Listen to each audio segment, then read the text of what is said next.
Hello guys, Ashley's Reef back with another little update. So, as we can see, we've put the water in the tank and we've also put the aquascape. Trying 60 FPS today on the S8 Plus, which I'm using to record. So, let me know if you prefer the original 30 FPS or if 60 is a little bit easier on the eyes for some. So I'm doing little sticky notes here with just some parameters.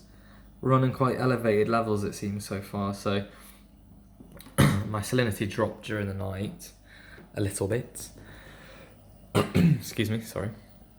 I assume that was down to obviously evaporation leading to higher salinity levels. My skim room's still trying to work correctly, but obviously there's nothing feeding it, so there isn't a lot of skim. I've got my heater obviously connected, just been trying to calibrate and fine tune that.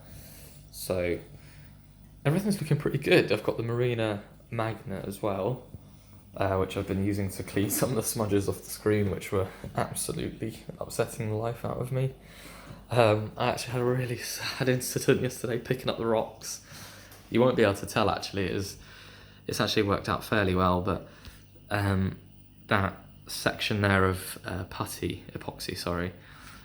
broke off, but because it was molded to the shape of the rock, it actually acts like, as if you were connecting like a Lego brick. It's perfect. So the stability is all there anyway, and obviously I have got, the rest of those were all puttied in. But this little rock here at the front as well. So it's looking absolutely fantastic, really. I'm really, really enjoying it so far. My pH is a little bit low, so it's currently a 7.9, which is a little bit worrying. Well, not worrying, but not really my preferred desired pH. So there's a little bit of a mess here. I tacked all of the cables, all those cables specifically, and ran those down. I've got my salt. It is a bit of a mess. I will be tidying everything up, and I have got plans. I've put a massive towel behind there in case anything ever does leak. So that should be okay. Obviously I've tried to, I'll have to get around the other side, but I've obviously sort of got drip loops there going. Not the prettiest of drip loops, but they all come down below where the wire then goes into on the side here. So it's all good, and that's a surge protected outlet as well. So hopefully has some protection.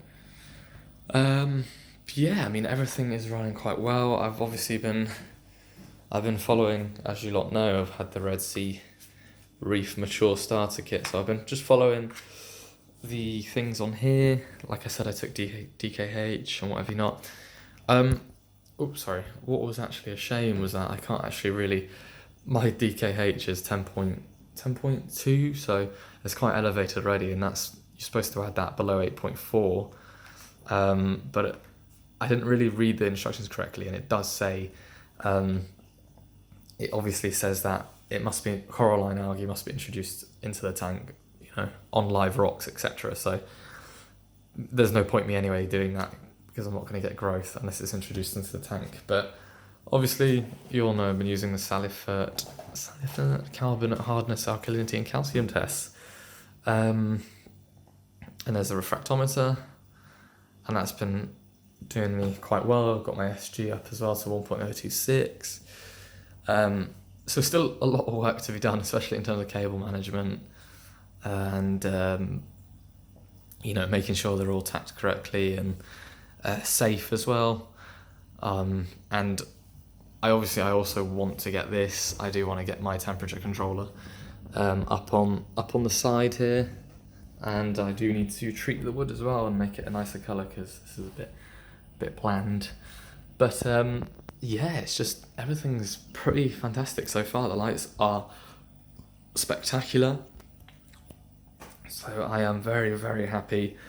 Temperature wise, the Eheim heater came very miscalibrated. So I was using my TDS meter as well, which was wasn't calibrated correctly either, and was yielding different results across the board. So this was initially reading very, very well. This was reading high temperatures, of which I dismissed, thinking that was out of calibration, because the heater and the other thing was were running a lot lower. But after just purchasing one of your basic thermometers, which, you know, don't really go wrong compared to the digital, which I think has, you know, a lot more room for error.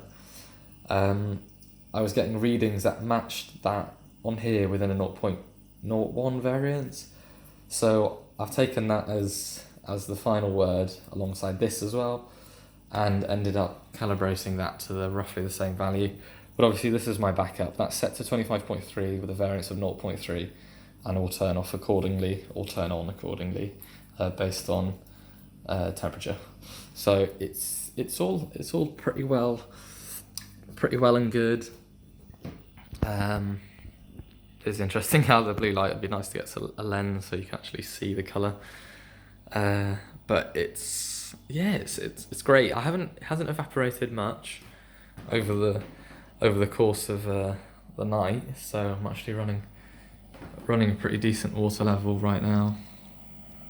1 inch under the last baffle wall. Socks, obviously you can see the water flowing into it very nicely.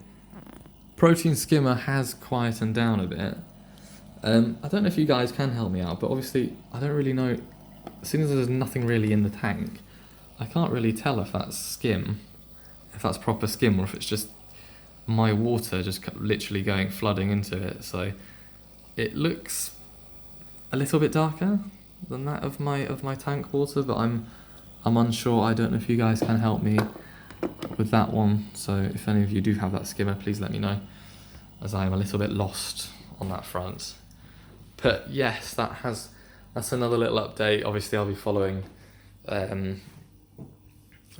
Red Sea's, you know, instructions, which carry on for quite some time. So it's going to be an intensive, you know, few days of continuous monitoring and additions of chemicals, or, you know, elements. So thanks guys for watching, and I will catch you in the next update.